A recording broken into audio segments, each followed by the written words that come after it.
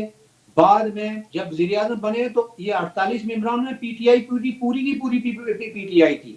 48 کا جب ووٹ جب وہ وزیر اعظم بنے ہیں تو پی ٹی آئی کے تمام ممبران اسمبلی نے ان کو ووٹ دیے، باشمول ان سب کے. اب تو 7 رکنی ہے، 7 یا 8 رکنی اپوزیشن ہے، 22 لوگ ان کے ساتھ ہیں، 22 سے جو فارورڈ بلاک بن کے ان سے گئے تھے. لیکن جو آج کی اپوزیشن پیپل پارٹی ہے، ایون خواجہ فاروق صاحب نے جو آج اپوزیشن لیڈر ہیں، انہوں نے بھی وزارت عظمیٰ کے لیے انوار الحق صاحب کو ووٹ کیا تھا. ٹھیک ہے.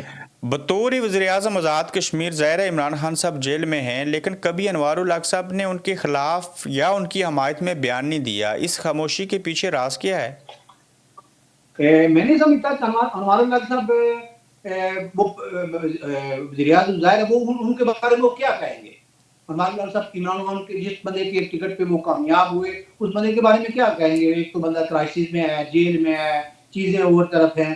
آزاد کشمیر تھوڑا سا بالکل سائڈ پہ ہے. آزاد کشمیر کا صدر وزیر اعظم اگر یہاں پاکستان کے کسی پولیٹیشین کے خلاف کوئی بات کرے گا بھی تو کیا ہو جائے گا. ہاں سوائے بینگ ریاستی ایک وزیر اعظم کی حیثیت سے اگر پاکستان وہ ڈفرینٹ بات ہے. لیکن میں نہیں سمجھتا کہ اس وقت تک انوار الحق صاحب نے کوئی اس طرح کا کوئی انیشیٹو لیا ہو، کوئی انتقامی وہ کیا ہو کسی کے ساتھ.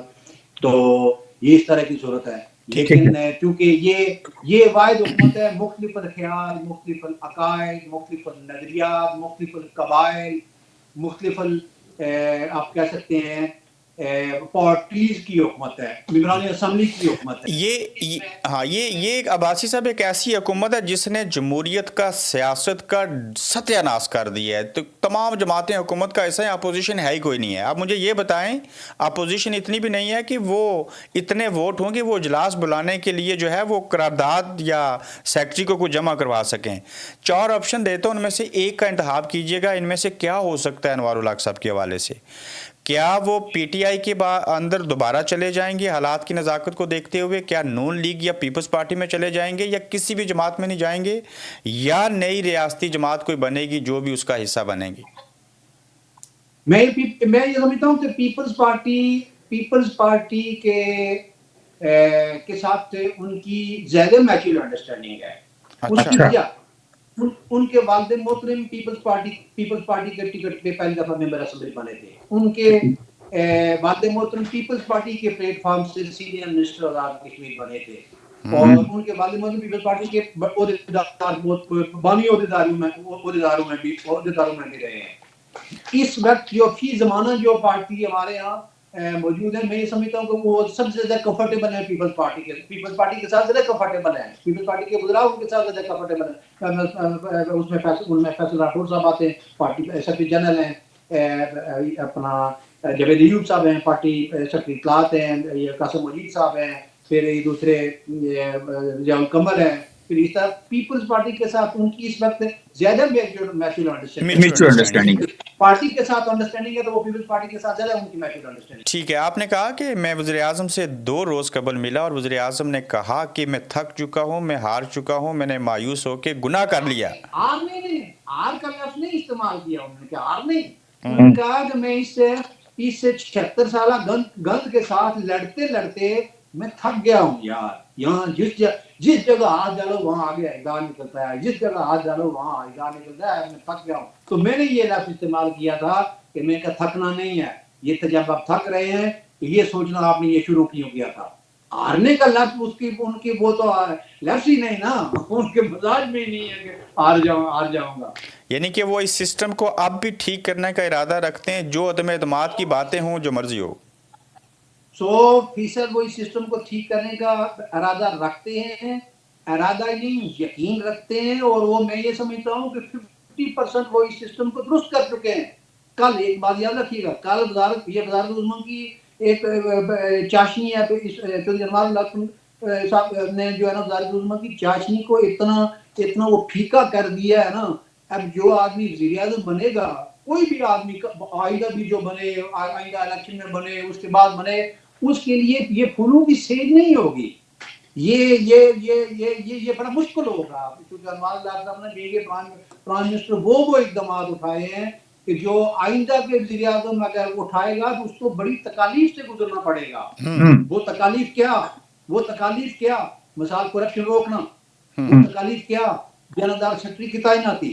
وہ تکالیف کیا؟ ایک اس کی دیانتدار افسر کی تعیناتی. یہ بڑی باعث تکالیف چیزیں ہوتی ہیں بعض لوگوں کے لیے. میں نے ایک دفعہ ایک مثال آپ کو دیتا ہوں. میں نے ایک دفعہ کسی بندے کی سفارش کی, ایک صاحب کو, ایک وقت آج سے 10 سال پرانی بات میں آپ کو بتا رہا ہوں. تو میں نے ان کو پوچھا, میں نے کہ یہ ڈی ایس پی صاحب نے, انہوں نے مجھے کہا اگر ان کو فلاں جگہ لگا دیں, تو انہوں نے کہا بالکل میں آپ کے حکم کی تعمیل ہوگی.